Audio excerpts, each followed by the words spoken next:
Estas férias leve o observador no bolso. Na praia, no campo ou entre viagens, acompanhe toda a atualidade sem limites. Assine com 40€ de desconto e habilite-se a ganhar uma estadia de 2 noites num dos hotéis boutique da Small Portuguese Hotels. Este verão, desligue da rotina, não da informação. Assine em observador.pt.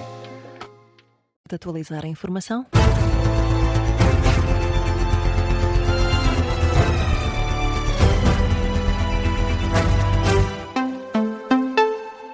Jornal das 6 com José Rafael Lopes. E José, mais de 60 vagas do concurso para médicos de família ficaram por preencher este ano. Ainda assim, o bastonário da Ordem dos Médicos fala em números positivos. Os dados da Administração Central do Sistema de Saúde, a que o observador teve acesso, dá conta dessa subida. Foram colocados 273 médicos de família, mais 42 do que no ano passado. Ainda assim, não chegam para preencher as vagas necessárias. Carlos Cortes justifica esses 60% de vagas que ficaram por preencher com o facto de ter aumentado o número de vagas disponíveis e explica que, nesta altura, o mais importante é olhar para as vagas que efetivamente foram preenchidas. Não podemos, pelo menos este ano, ver o número de vagas que ficaram por preencher. Aquilo que nós temos que olhar é para o número de vagas que foram preenchidas. E porquê? Porque este ano não é habitual todas as vagas, digamos, vagas carenciadas, vagas em locais onde há utentes sem médico de família, abriram. Portanto, foram colocadas à disposição, digamos, da escolha dos médicos de família. Porque os dados que nós temos neste momento é que este ano escolheram mais 42 médicos de família do que tinham escolhido no ano anterior. Ainda assim, Carlos Cortes afirma que o concurso não resolveu a falta destes especialistas no SNS. É um caminho, mas ainda é preciso fazer muito mais para tornar o Serviço Nacional de Saúde mais atrativo, nomeadamente valorizar a Medicina Geral e Familiar, a especialidade de Medicina Geral e Familiar. As palavras do bastonário da Ordem dos Médicos na Rádio Observador. Carlos Cortes saúda a decisão do Ministério da Saúde de abrir mais vagas para médicos de família no Serviço Nacional de Saúde. Está dominado o incêndio que deflagrou em Ovar, no distrito de Aveiro, ao início da tarde. A Proteção Civil diz que as chamas estiveram a arder com intensidade, mas que os trabalhos dos operacionais controlaram o fogo. O incêndio começou por volta da 1 da tarde. Na Rádio Observador, o comandante dos Bombeiros Voluntários de Ovar, José Paulo Marques, garante que, apesar das dificuldades, os bombeiros conseguiram conter a situação. O incêndio foi dominado às 14h20. Estamos neste momento aqui com um ou outro ponto assim mais quente. Temos os meios posicionados, estamos a consolidar rescaldo, temos ainda os meios aéreos a ajudar aqui a manter controlado um flanco que estava aqui um bocadinho mais ativo ainda, mas para já temos o incêndio dominado. Segundo as informações da Proteção Civil, encontram-se no terreno mais de 90 operacionais e cerca de 20 meios terrestres. José Paulo Marques, dos Bombeiros Voluntários de Ovar, adianta que a missão dos operacionais agora é de impedir reacendimentos. E os diretores escolares adiantam que as notas estão a ser atualizadas e que o número de provas suspensas está a diminuir. O presidente da Associação Nacional de Diretores de Agrupamentos e Escolas Públicas confirma que há várias escolas a receber atualizações de notas que antes se encontravam suspensas. Felinte Lima admite na Rádio Observador que hoje pode não ficar tudo resolvido, mas que o Júri Nacional de Exames está a tentar diminuir o número de alunos nesta situação. Estão a enviar para as escolas outros ficheiros, talvez mais completos, onde esse número, de facto, do suspenso está a diminuir. Portanto, o que é que eu penso? Que o Nacional de Exames está a corrigir em algumas situações e está a diminuir o número de suspenso que está em muitas pautas. O presidente da Associação Nacional de Diretores de Agrupamentos e Escolas Públicas lembra também que há muitos alunos que podem ir à segunda fase sem saber ainda as classificações finais das provas. Sobre os exames nacionais de 9º ano, que acabaram por não ser divulgados ontem como estava inicialmente previsto, Felinte Lima diz que há uma possibilidade da segunda fase ter de vir a ser adiada. E atenção que o que diz o comunicado que ontem nós recebemos nas escolas depois das 7, aliás, foi um comunicado antes das 7, não diz que é na segunda-feira, diz que é no início da semana. Então, o que eles dizem é que os ficheiros do 9º ano chegarão às escolas no início da semana. Nós, terça-feira, temos logo ali uma prova final de penso que é de português ou de matemática, não me recordo, mas temos ali logo uma prova final. Se calhar, eventualmente, essa prova final, que está agendada para terça-feira, vai ter que ser adiada. O presidente da Associação Nacional de Diretores de Agrupamentos e Escolas Públicas, declarações na Rádio Observador.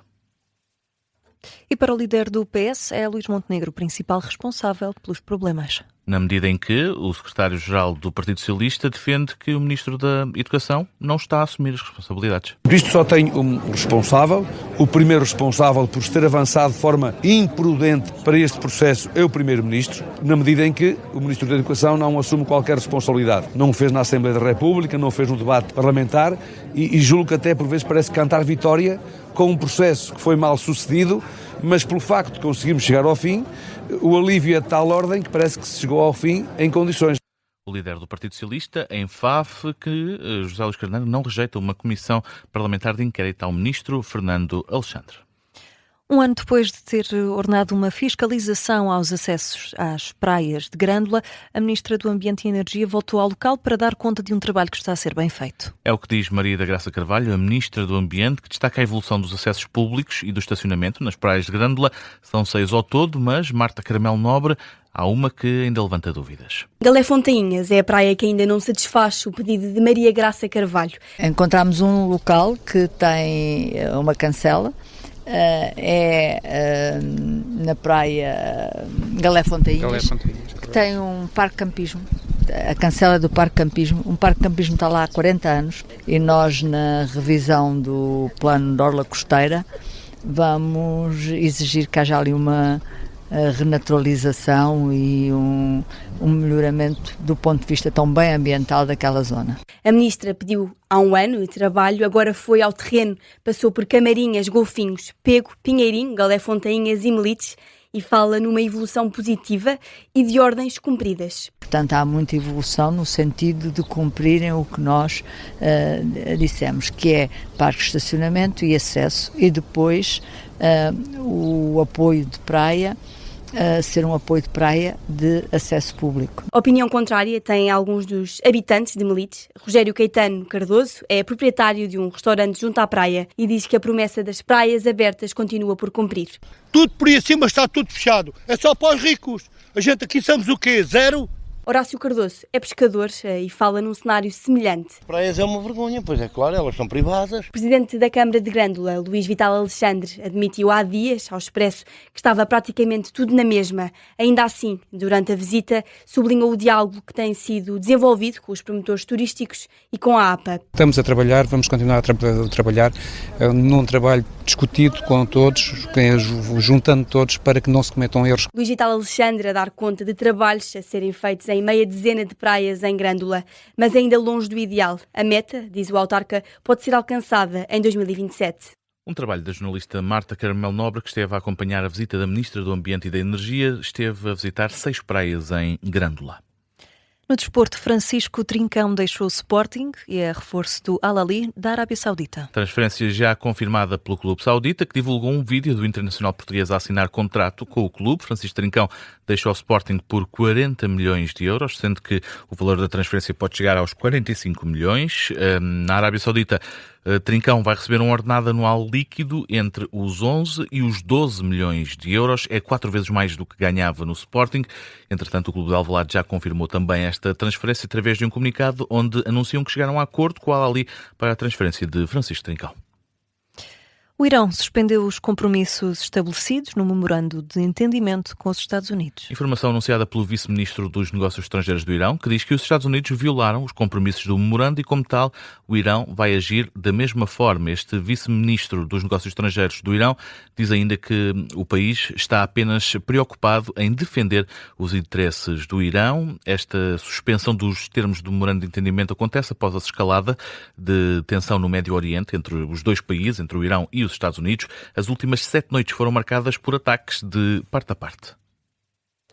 E os Estados Unidos destruíram mais de 100 torres de comunicação em território iraniano. De acordo com as autoridades do país, o ataque atingiu os sistemas de telecomunicações de Bandar Abbas, junto ao Estreito de Hormuz. Os ataques norte-americanos desativaram 116 torres de telecomunicações, sendo que a linha fixa, a linha móvel e o serviço de internet estão a enfrentar perturbações, ao que diz a agência de notícias Tasnim, que dá conta dessas mais de 100 torres destruídas ou inutilizáveis depois de ataques norte-americanos durante a madrugada. Notícia de fecho do Jornal das 6.